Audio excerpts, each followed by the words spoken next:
नमस्कार, स्वागत है आप सभी का चैनल पर। और आज के वीडियो में हम विष्णुकांत शास्त्री जी की तुलसीदास जी पर आधारित निबंध संग्रह की जो पुस्तक है तुलसी के हिय हेरी, ये पढ़ने वाले हैं। तो जाहिर सी बात है, पूरी पुस्तक और निबंधों की पुस्तक एक वीडियो में कवर करना मुश्किल है, संभव ही नहीं है, मैं तो ये कहूँगी।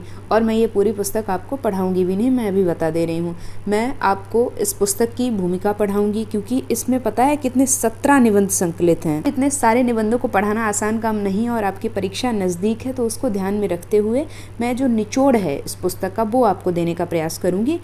बस इतना आप मुझ पर विश्वास बना के रखना कि आपकी परीक्षा में किसी भी तरह का प्रश्न पूछ लिया जाएगा इस टॉपिक से संबंधित, तो आप उसका उत्तर बेहतरीन ढंग से लिख के आएंगे। तो ये जो फर्स्ट पार्ट होने वाला है, इसमें मैं आपको इस पुस्तक की भूमिका पढ़ाऊंगी, ठीक है।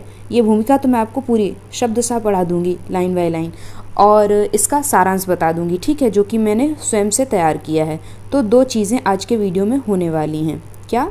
एक तो भूमिका पे डिटेल में बात होगी, क्योंकि ये ज़रूरी होता है। इसके बाद में दूसरी बात होगी इसके सारांश पर, यानी कि इस पुस्तक में जितने भी निबंध संकलित हैं, 17 निबंध संकलित हैं, इनके सार तत्व पर, ठीक है। और जो इसका सेकेंड पार्ट आएगा, ये मैं आपको इसलिए शुरुआत में बता दे रही हूँ क्योंकि कई बार ऐसा होता है कि आपको पता नहीं होता है कि किसी भी टॉपिक पे मैंने 2 पार्ट बनाए हैं, तो आपका वो सेकेंड पार्ट छूट जाता है। तो जो सेकेंड पार्ट होगा उसमें इसका विस्तृत विश्लेषण या फिर मूल्यांकन आपको देखने को मिलेगा। तो आप धैर्य बनाकर इस वीडियो को देखें, और इसका जो सेकंड पार्ट चैनल पे मिलेगा उसको भी देखें। हो सकता है जब तक आप ये वीडियो देख रहे हो तब तक सेकंड पार्ट भी मैंने चैनल पे अपलोड कर दिया हो, क्योंकि इस समय मैं भी बहुत बिजी हूँ। लेकिन आपकी परीक्षा को ध्यान में रखते हुए मैं पूरी कोशिश करती हूँ कि आपकी ज़्यादा से ज़्यादा और समय से पहले मदद कर पाऊँ। तो चलिए आज की वीडियो को फिर शुरू कर लेती हूँ। काफ़ी बातें हो गई, और सबसे पहले जैसा कि मैंने कहा था इसकी भूमिका पर आ जाते हैं। तो मैंने पुस्तक की PDF ओपन कर ली है। अगर आपके पास PDF है तो आप भी ये चीज़ें मार्क कर सकते हैं, और अगर नहीं है तो टेलीग्राम चैनल पर ये PDF आपको मिल जाएगी, वहाँ से जाके आप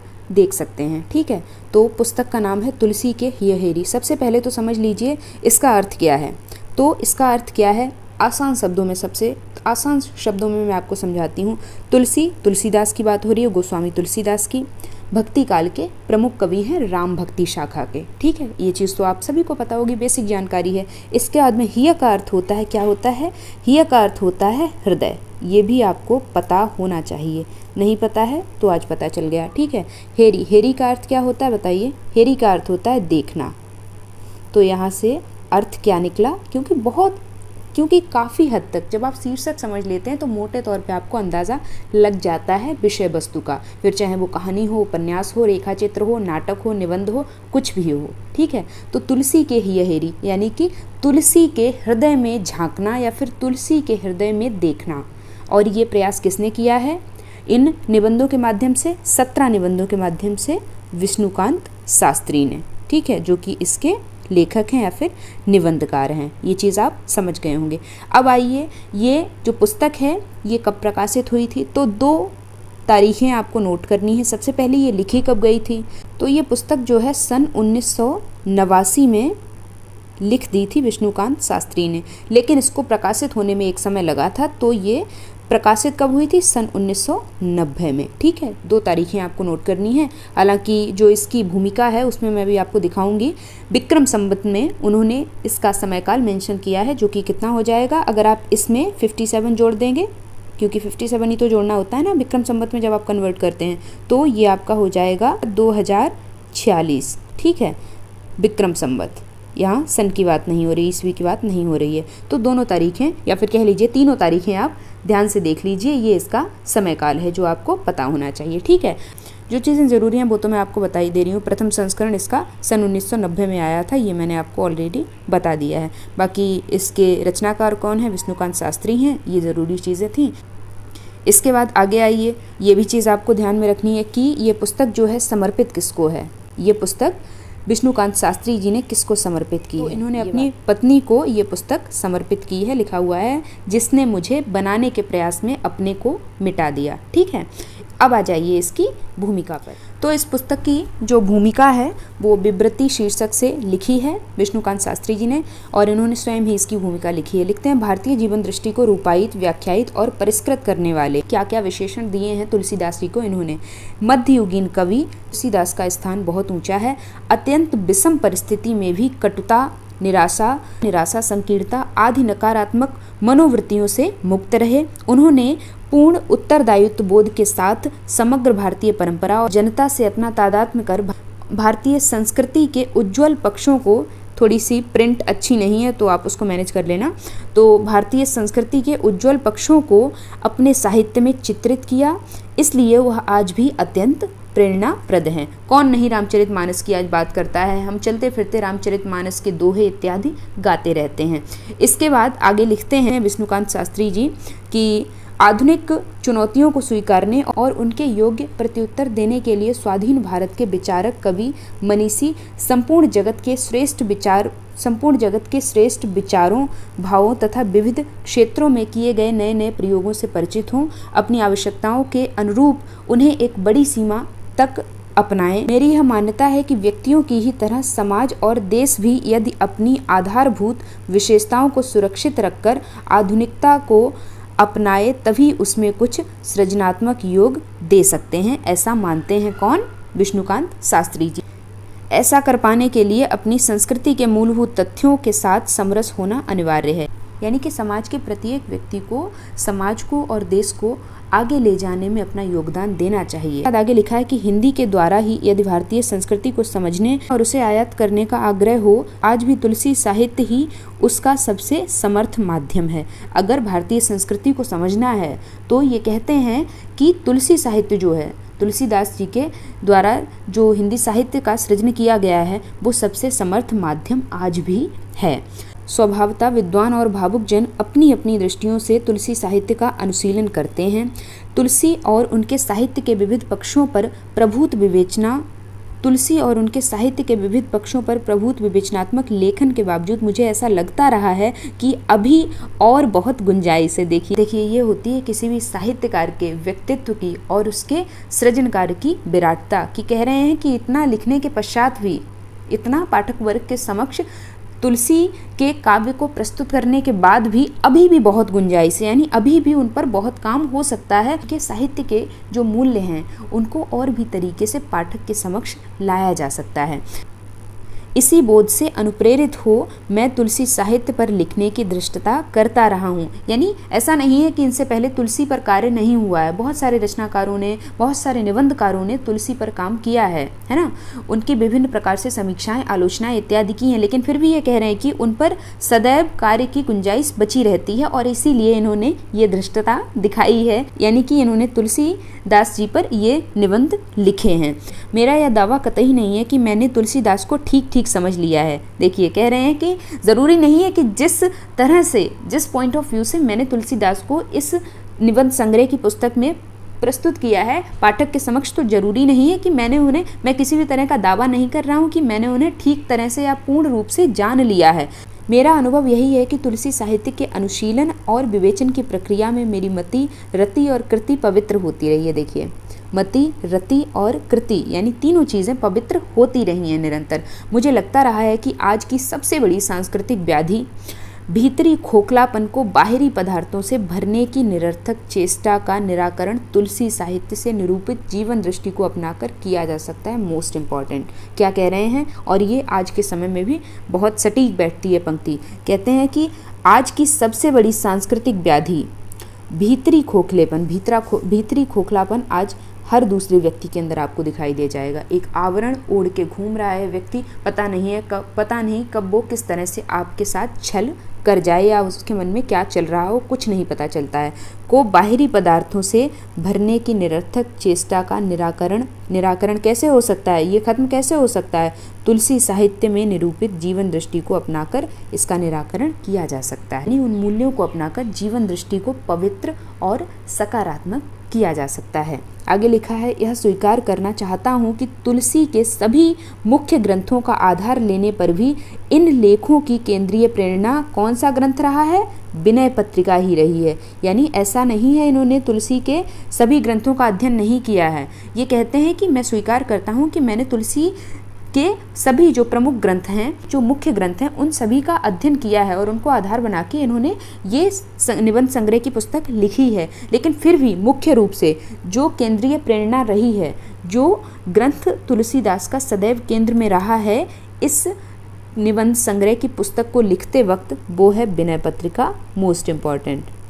ठीक है, आगे विनय पत्रिका के बारे में कवि की स्वीकारोक्ति है, हिया हेरी तुलसी लिखी, इसीलिए इस ग्रंथ का नाम तुलसी के हिया हेरी इन्होंने रखा है। ये बात भी अब इन्होंने क्लियर कर दी है, इसीलिए मैं कहती हूँ भूमिका ज़रूर पढ़ा करिए आप, बहुत सारी चीज़ें आपको पता चल जाती हैं पुस्तक को पढ़ने से पहले ही। इसके बाद आगे का पूरा ही पैराग्राफ महत्वपूर्ण है। इस ग्रंथ में कुल 17 निबंध हैं, जो कि मैंने शुरुआत में बताया। इनमें से 9 निबंध पुराने हैं, अर्थात मेरे पूर्ववर्ती प्रकाशित ग्रंथों में संकलित हो चुके हैं। ये बात ये बता दे रहे हैं कि कुल 17 निबंध इस पुस्तक में संकलित हैं, लेकिन उनमें से 9 निबंध जो हैं वो पुराने हैं, यानी पहले प्रकाशित हो चुके हैं, और बचे खुचे जो निबंध हैं वो नए हैं। अब तक तुलसी संबंधी अपने लेखन को सहज सुलभ बनाने की दृष्टि से इन सबको एकत्र संकलित कर देना मैंने उचित समझा है ना। जो पहले प्रकाशित हो चुके थे उनको इन्होंने एकत्रित करके इस पुस्तक के रूप में इस अवसर पर कृतज्ञता पूर्वक स्मरण करता हूँ अपने गुरु ब्रह्मभूत स्वामी अखंडानंद सरस्वती को। उनका भी इन्होंने धन्यवाद ज्ञापन किया है, जिनकी कृपा से तुलसी और उनके राम को समझने की दिशा में कुछ अग्रसर हो पाया। इसके बाद इन्होंने पंडित गोरेलाल शुक्ल, डॉक्टर भगीरथ मिश्र, डॉक्टर सिद्धनाथ शर्मा, श्री ललन प्रसाद व्यास, डॉक्टर शुक्रदेव प्रसाद सिंह आदि के प्रति भी अपना आभार प्रकट किया है। कामना है सुधी पाठकों की सम्मतियों के आलोक में इन निबंधों में विद्यमान त्रुटियों को दूर कर पाऊंगा। विष्णुकांत शास्त्री, इन्होंने स्वयं ही भूमिका लिखी है, शुरुआत में ही बताया था। इसके बाद यहाँ पे समयकाल भी लिख दिया है कि कब इन्होंने पुस्तक को पूर्ण किया था, संवत 2046। ये मैंने आपको शुरुआत में ही बता दिया था, और मैंने कन्वर्ट करके भी दिखा दिया था इसको सन में, जो कि बन रहा था कितना, सन 1989 होगा। ठीक है, तो ये इनकी भूमिका थी। आप काफ़ी चीज़ें नई जान पाए होंगे इस पुस्तक के बारे में। बाकी इस पुस्तक में जो 17 निबंध संकलित हैं उनका शीर्षक भी आप देख सकते हैं क्या क्या है। आधुनिकता की चुनौती और तुलसीदास, तुलसीदास के राम, राम का नाम ही नहीं राम का काम भी, तुलसीदास का दैन्य, आश्वासन राम का माध्यम, तुलसीदास का यहाँ पे कॉमा आएगा, तुलसीदास का मनोरथ, तुलसीदास की विचारधारा के कुछ विशिष्ट बिंदु, विनय पत्रिका में क्रिया और कृपा, विनय पत्रिका में भक्ति मूला प्रवृत्ति, और इसके बाद में तुलसीदास की तेजस्विता, तुलसीदास का स्वांत सुख, और इसके बाद में तुलसीदास की दृष्टि में विप्र और संत, चित्रकूट में तुलसीदास की साधना और उपलब्धि। तो ये कुल 17 निबंध हैं, आप इनके शीर्षक देख सकते हैं, अगर चाहें तो इनका स्क्रीनशॉट भी ले लीजिए। तो चलिए अब इसके सारांश पर आते हैं। काफ़ी कुछ बातें हो गई हैं, वीडियो ऑलरेडी लंबा हो गया है, लेकिन अब पूरी पुस्तक आपके सिलेबस में संकलित है तो इतना तो लंबा वीडियो हो ही जाएगा। तो इसके आ जाइए, तो इसके सारांश पे अब बात कर लेते हैं। लिखा है विष्णुकांत शास्त्री द्वारा रचित, ये सारी चीज़ें हो चुकी हैं। तुलसी के हिया हेरी केवल तुलसीदास के साहित्य का सामान्य परिचय नहीं है, बल्कि यह उनके हृदय, उनकी अंतः चेतना और उनकी जीवन दृष्टि को समझने का एक गंभीर प्रयास है। यानी अगर आप तुलसीदास जी को समझना चाहते हैं, क्योंकि आपको अभी मैंने विषय दिखाए निबंधों के, तो आपने देखे होंगे कई ऐसे विषय हैं जिन पे आपको जानना चाहिए। तो अगर आप पढ़ना चाहते हैं, उनके बारे में नई चीज़ें जानना चाहते हैं, तो आप ये पुस्तक पढ़ सकते हैं। इसके बाद लेखन का मूल उद्देश्य यह है कि तुलसीदास को केवल एक भक्त कवि के रूप में नहीं, क्योंकि हम सभी साहित्य के विद्यार्थी तुलसीदास को शुरुआत से ही एक भक्तिकालीन कवि के रूप में ही पढ़ते आए हैं, तो वहाँ तक सिर्फ और सिर्फ सीमित न रह जाएं तुलसीदास। उनका साहित्य सिर्फ और सिर्फ एक भक्त कवि के रूप में ही सीमित न रह जाए, बल्कि उन्हें भारतीय संस्कृति, समाज और मानवीय मूल्यों के महान व्याख्याता के रूप में भी समझा जा सके, देखा जा सके। इन सब संदर्भों को ध्यान में रखते हुए ये पुस्तक महत्वपूर्ण हो जाती है। इस कृति में लेखक ने यह स्पष्ट किया है कि तुलसीदास का महत्व केवल उनके समय तक सीमित नहीं था, यानी वो आज भी उनका महत्व है। आज भी तुलसीदास हमारे हृदय में जिंदा हैं, आज भी हम उनकी बात करते हैं, उनके साहित्य की बात करते हैं, तो वो केवल और केवल अपने समय तक सीमित नहीं थे, है ना। तो वो केवल और केवल अपने समय तक सीमित नहीं थे, बल्कि उनकी विचारधारा आज भी उतनी ही प्रासंगिक और आवश्यक है जितनी तब थी जब उन्होंने सृजन कार्य किया था। लेखक प्रारंभ में ही, यानी इस पुस्तक के प्रारंभ में ही यह स्थापित करते हैं कि तुलसीदास का साहित्य भारतीय जीवन दृष्टि का सजीव प्रतिबिंब है। उन्होंने अपने काव्य के माध्यम से भारतीय संस्कृति के मूल तत्वों, यानी कि धर्म, नैतिकता, कर्तव्य और मानवता को अत्यंत सरल और प्रभावी ढंग से प्रस्तुत किया है। मैं इसलिए यहाँ पे पेन नहीं चला रही हूँ, क्योंकि बाद में ये नोट्स मैं आपको टेलीग्राम पे दूंगी, तो उसमें थोड़ा सा अच्छा नहीं दिखेगा। इसके बाद आगे लिखा है तुलसीदास का विशेष गुण यह है कि उन्होंने गूढ़ आध्यात्मिक दार्शनिक विषयों को लोक भाषा में व्यक्त किया है। अब समझिए दार्शनिक विषय को, दर्शन तो खुद में ही समझना बहुत क्लिष्ट होता है, बहुत मुश्किल होता है, उसको आसान शब्दों में साहित्य के माध्यम से समझा देना पाठक को बहुत बड़ी बात होती है। तो ये कार्य किया है महाकवि तुलसीदास ने, जिससे उनका साहित्य जन सामान्य यानी जनता के सामान्य से सामान्य वर्ग तक पहुंचा है और उसने उसको समझा है, आत्मसात किया है, तक सहजता से पहुंच सका। इस प्रकार उनका काव्य केवल साहित्यिक दृष्टि से ही नहीं बल्कि सामाजिक सांस्कृतिक दृष्टि से भी अत्यंत महत्वपूर्ण बन जाता है। इसके बाद आगे आ जाइए, लिखा है विष्णुकांत शास्त्री आधुनिक समाज की स्थिति का विश्लेषण करते हुए यह बताते हैं कि आज का मनुष्य आत्मविस्मृति का शिकार हो गया है। वह अपनी जड़ों यानी कि अपनी परंपराओं और अपनी सांस्कृतिक पहचान से दूर होता जा रहा है। आज के समय में तो मुख्यतः आप ये चीज़ खुद देख रहे होंगे, यानी पाश्चात्यीकरण की होड़ में मनुष्य अपनी परंपराओं को, जो उसकी पहचान है, अपनी अस्मिता है, उसको इंसान भूलता जा रहा है ना, भूलता जा रहा है। आधुनिकता के नाम पर वह पश्चिमी विचारों का अंधानुकरण कर रहा है, जिससे उसके भीतर एक प्रकार का शून्य उत्पन्न हो गया है। इस संदर्भ में लेखक का मानना है कि तुलसीदास की जीवन दृष्टि आज के समाज के लिए मार्गदर्शक सिद्ध हो सकती है। तुलसीदास हमें यह सिखाते हैं अपने साहित्य के माध्यम से कि हमें आधुनिकता को अपनाना चाहिए, लेकिन अपनी मूल संस्कृति और मूल्यों को छोड़े बिना। जितने भी साहित्यकार हैं हिंदी साहित्य जगत के, आपने पढ़े होंगे, आगे भी यही कहते हैं कि ऐसा नहीं है कि मैं मनाही कर रहा हूँ आधुनिकता को अपनाने की। आधुनिकता को आप अपनाइए, अगर नहीं अपनाएंगे तो आप कूप मंडूक बनकर रह जाएंगे। लेकिन आपको क्या करना है, आपको आधुनिकता अपनाते हुए अपनी जो अस्मिता है, अपने जो भारतीय मूल्य हैं, संस्कृति है, परंपरा है, उसको साथ में लेके चलना है ना, दोनों चीज़ों को साथ में लेके चलना है। तो ये संदेश तुलसीदास जी देते हैं। इसके बाद आगे आ जाइए, तुलसीदास के साहित्य की सबसे बड़ी विशेषता उनका समन्वयवादी दृष्टिकोण है। उन्होंने सगुण और निर्गुण भक्ति, ज्ञान और कर्म, लोक और शास्त्र, इन सभी के बीच अद्भुत संतुलन स्थापित किया है। उनके यहाँ किसी प्रकार का विरोध नहीं है, समन्वय है, बल्कि सभी तत्वों का सामंजस्य है। यही कारण है कि उनका साहित्य विभिन्न वर्गों और विचारधाराओं के लोगों को समान रूप से प्रभावित करता है।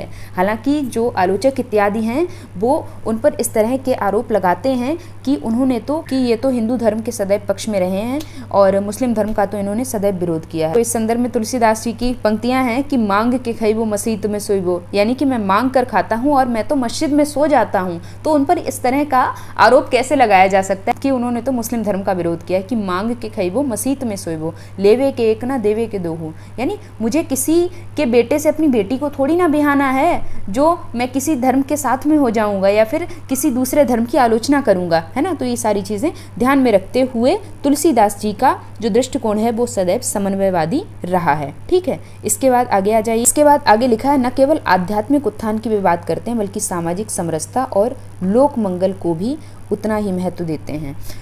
लेखक यह भी स्वीकार करते हैं कि तुलसीदास के साहित्य को पूरी तरह समझ पाना अत्यंत कठिन है। ये भूमिका में उन्होंने कहा है कि मैं ऐसा नहीं कह रहा हूँ कि मैंने पूर्ण रूप से उन्हें जान लिया है, इसीलिए मैंने भूमिका आपको पढ़ाई थी। उनकी वाणी इतनी गहन और व्यापक है कि उसे शब्दों में पूर्णतः व्यक्त नहीं किया जा सकता है। कहीं न जाई अस अद्भुत वाणी के माध्यम से यह स्पष्ट किया गया है कि तुलसीदास का काव्य एक ऐसी अनुभूति है जिसे केवल पढ़ा भर नहीं जा सकता बल्कि उसे महसूस और आत्मसात भी करना पड़ता है। इस संदर्भ में लेखक अपने व्यक्तिगत अनुभव को भी साझा करते हैं और बताते हैं कि तुलसी साहित्य का अध्ययन उनके लिए एक साधना के समान रहा है। तुलसीदास का साहित्य केवल ज्ञान प्रदान करने वाला नहीं बल्कि यह मनुष्य के संपूर्ण व्यक्तित्व विकास करता है। लेखक के अनुसार तुलसी का अध्ययन करने से मनुष्य की बुद्धि यानी कि मति शुद्ध होती है, उसकी भावनाएं पवित्र होती हैं और उसके कर्म श्रेष्ठ बनते हैं। ये सारी चीज़ें भूमिका में लिखी थी। इस प्रकार तुलसीदास का साहित्य व्यक्ति के मानसिक, भावनात्मक और नैतिक विकास में महत्वपूर्ण भूमिका निभाता है। यह केवल एक साहित्यिक कृति नहीं बल्कि जीवन को दिशा देने वाला मार्गदर्शक ग्रंथ बन जाता है। इसके बाद में आगे आ जाइए, लिखा है आधुनिक समाज में जहां भौतिकता और उपभोक्तावाद जो कि चल रहा है, इसका प्रभाव निरंतर दिन ब दिन बढ़ता जा रहा है, वहां मनुष्य के भीतर एक आंतरिक खालीपन उत्पन्न हो गया है। आप देख रहे होंगे आज के समय में हर व्यक्ति बहुत परेशान है अंदर से। ऊपर से भले ही वो एक आवरण ओढ़े हुए है, मुखौटा पहने हुए है, हंसकर दिखा देता है, लेकिन अंदर ही अंदर उसके कितना खोखलापन भरा हुआ है ये नहीं पता चल पाता है किसी को। वह इस खालीपन को बाहरी साधनों से भरने का प्रयास करता है, लेकिन उसे वास्तविक संतोष नहीं मिल पाता है। ऐसे समय में तुलसीदास की शिक्षाएं हमें सिखाती हैं कि सच्ची संतुष्टि और शांति बाहरी नहीं बल्कि आंतरिक होती है। उनके काव्य में निहित नैतिक और आध्यात्मिक मूल्य हमें जीवन के वास्तविक अर्थ को समझने में सहायता करते हैं। हालांकि आलोचनात्मक दृष्टि से देखा जाए तो तुलसीदास के साहित्य में कुछ ऐसे तत्व भी हैं जो आधुनिक दृष्टिकोण से पुनर्व्याख्या की मांग करते हैं। दास जी का जो स्त्री दृष्टिकोण है, वो कहते हैं ना कि ढोल गवार शूद्र पशु नारी, तो ये सारी चीज़ें हैं, ये आधुनिक दृष्टिकोण से पुनर्व्याख्या की मांग करते हैं। इसके बाद उनके समय की सामाजिक संरचना और मान्यताओं का प्रभाव उनके काव्य में स्पष्ट रूप से दिखाई देता है। इसलिए आज के संदर्भ में समझते समय हमें ऐतिहासिक और सांस्कृतिक संदर्भों को ध्यान में रखना आवश्यक है। फिर भी उनके मूल जीवन मूल्य जैसे कि नैतिकता, समरसता और मानवता आज भी उतने ही प्रासंगिक हैं। अंततः यह कहा जा सकता है, ये निष्कर्ष है, अंततः यह कहा जा सकता है कि तुलसी की हियहेरी एक ऐसी कृति है जो हमें तुलसीदास के साहित्य को नए दृष्टिकोण से देखने और समझने के लिए प्रेरित करती है। यह केवल एक साहित्यिक विश्लेषण मात्र नहीं है बल्कि एक सांस्कृतिक और दार्शनिक चिंतन भी है। विष्णुकांत शास्त्री ने इस कृति के माध्यम से, इस पुस्तक के माध्यम से, इन 17 निबंधों के माध्यम से यह सिद्ध किया है कि तुलसीदास केवल अतीत के कवि नहीं है बल्कि वे वर्तमान और भविष्य के भी मार्गदर्शक हैं। लेकिन जहाँ पर त्रुटियाँ थीं, जहाँ पर आधुनिक दृष्टिकोण से पुनर्व्याख्या की ज़रूरत है, उस पर भी इन्होंने बात की है। ऐसा नहीं है कि एक तरफा ही विश्लेषण किया है गोस्वामी तुलसीदास जी का विष्णुकांत शास्त्री ने। ठीक है, उनके विचारों में वह शक्ति है जो मनुष्य को उसके वास्तविक रूप से परिचित कराती है और उसे एक संतुलित नैतिक और सार्थक जीवन देने की प्रेरणा देती है। तो यहाँ पर चर्चा समाप्त होती है। आई होप अब आपको चीज़ें बहुत अच्छे से समझ आ गई होंगी, और अब अगर आपके पास समय हो तो मैं कहूँगी एक आध निबंध पढ़ने का प्रयास ज़रूर करिएगा। पढ़ के आपको अच्छा लगेगा और कई नई चीज़ें जानने को मिलेंगी। बाकी मैं तो सेकेंड पार्ट इसका लाऊंगी ही, तो उसमें इसका विस्तृत विश्लेषण कर लूँगी इस पुस्तक से कुछ उद्धरण देते हुए, जो कि आपकी परीक्षा के लिए काफ़ी हेल्पफुल हो जाएगा, है ना। तो चर्चा फिर यहीं पर समाप्त करती हूँ। बाकी ये PDF आपको कहाँ पर मिल जाएगी? टेलीग्राम चैनल पे मिल जाएगी, डिस्क्रिप्शन बॉक्स में उसकी लिंक है। और टेलीग्राम चैनल से तो आप जुड़ ही जाओ, आपके काम का है। बहुत सारा कंटेंट मैं वहाँ पे प्रोवाइड कराती रहती हूँ, तो काफ़ी हेल्प होगी आपकी। मेरा कोई वहाँ से फ़ायदा नहीं है ना। बाकी पढ़ते रहिए, सीखते रहिए, और मज़ा आता पढ़ के तो अपनी प्रतिक्रिया कमेंट सेक्शन में दिया करिए, वीडियो को लाइक किया करिए, खुद भी चैनल से जुड़िए, अपने साथियों को भी जोड़िए। Thanks for watching this video.